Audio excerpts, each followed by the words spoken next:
Brett is working in the chemistry lab trying to determine if he can predict the volume of three different gases, nitrogen, oxygen, and carbon dioxide, based upon the pressure applied to them.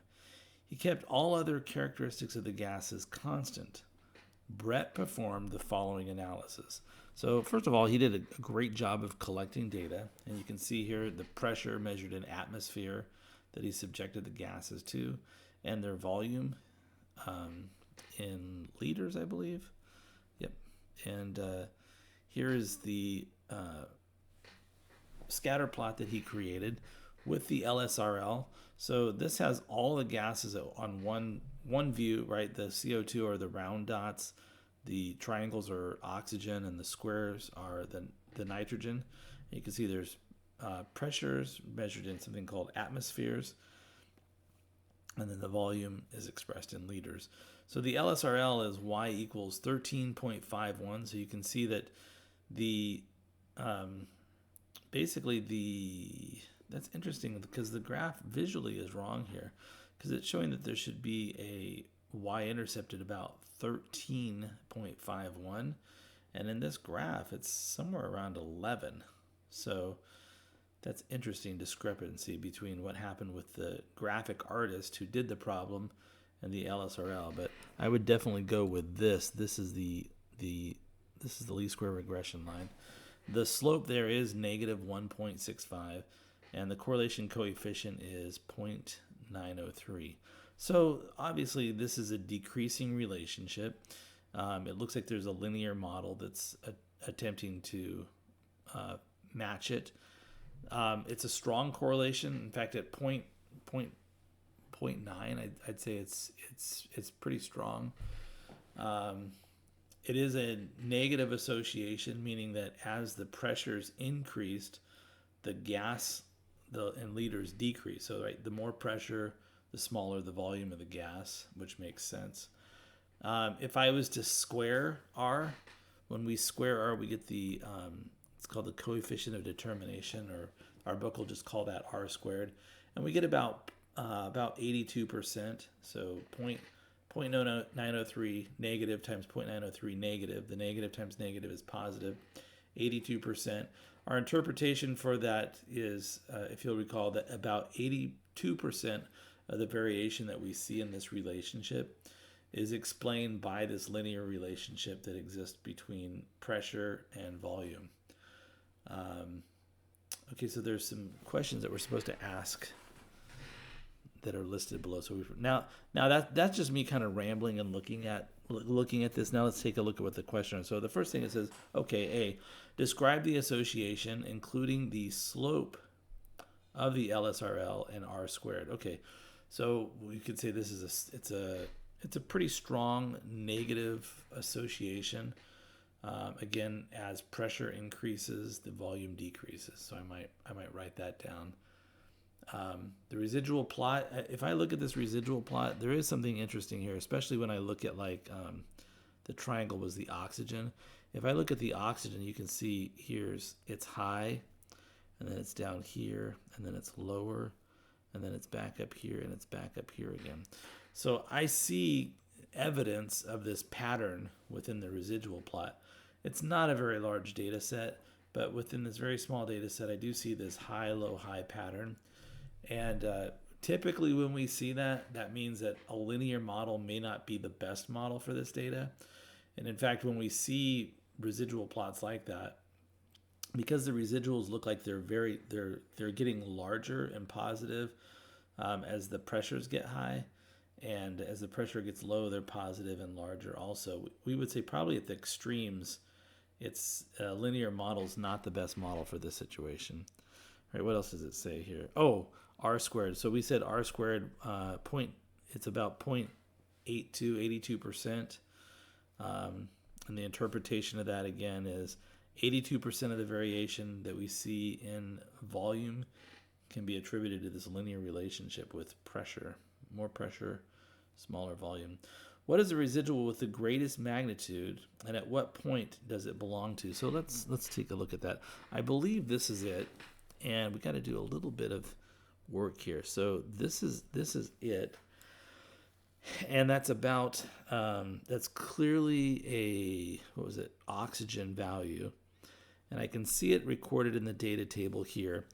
This is the, was it oxygen? Yes, oxygen.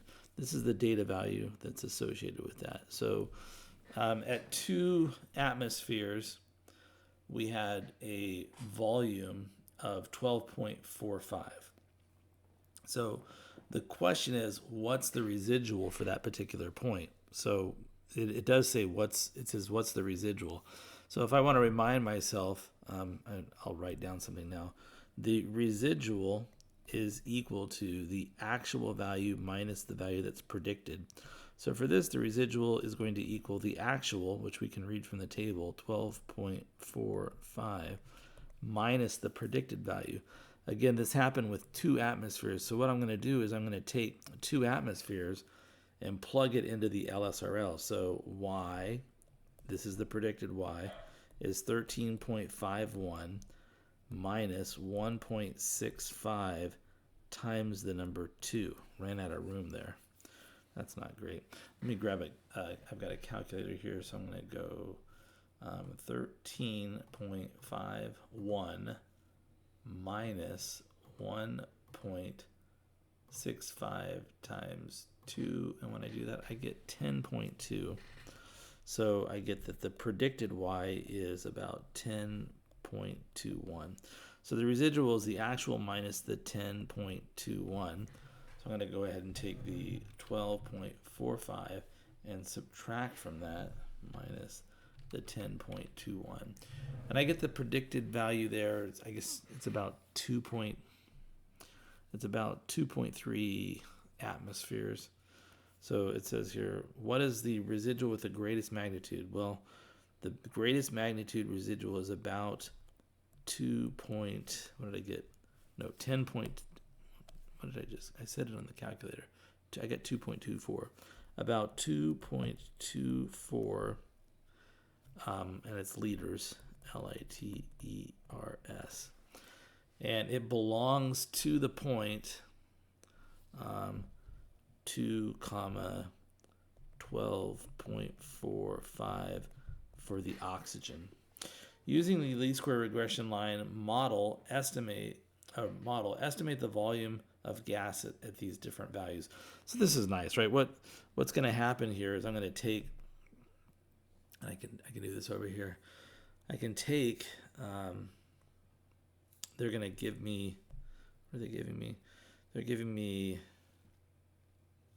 different atmospheres, and I'm supposed to predict the volume of the gas if everything else is held constant, whatever that means. So I've got 2.5, there is a 4.5, and there is a 6.5, and a 6.5 atmosphere. And those are X values. And again, I'll remind myself the model Y, I'll write this larger so we can all see it. Y is equal to 13.51 minus 1.65 times X. So all I'm doing is feeding these values in here, 13.51 minus 1.65 times 2.5. When I do that, I get 9. Let's see, I'm going to round to just the nearest tenth. I think that would be appropriate. I get 9.8 liters, right, when I've got an atmosphere to about twice the atmosphere at Earth and at sea level. Let's do another one. So we'll take, again, 13.54 and subtract from that minus 1.65 times 4.5. When we do that, we get 6.085. And the last one we're going to do is 13.51 times 1.65. Oh, no, not times. Minus. Let's see. Minus. Nope. 13.51 minus 6.5 times 1.65. That was slow. Really? Okay. I get here 2.785. So as that pressure goes up, the volume Y is definitely decreasing. All right, last question then on this is, how well would this linear model work in predicting more extreme pressures? Support your answer. All I want to say is, just based on this rough pattern I see within the residual plot, to me it seems like there's evidence that the more extreme the pressure gets, the less accurate this model becomes, like the bigger the residuals would be. So we might want to consider a non-linear model. All right, that's it for question number, gosh, I've even forgotten what number it is, number 16.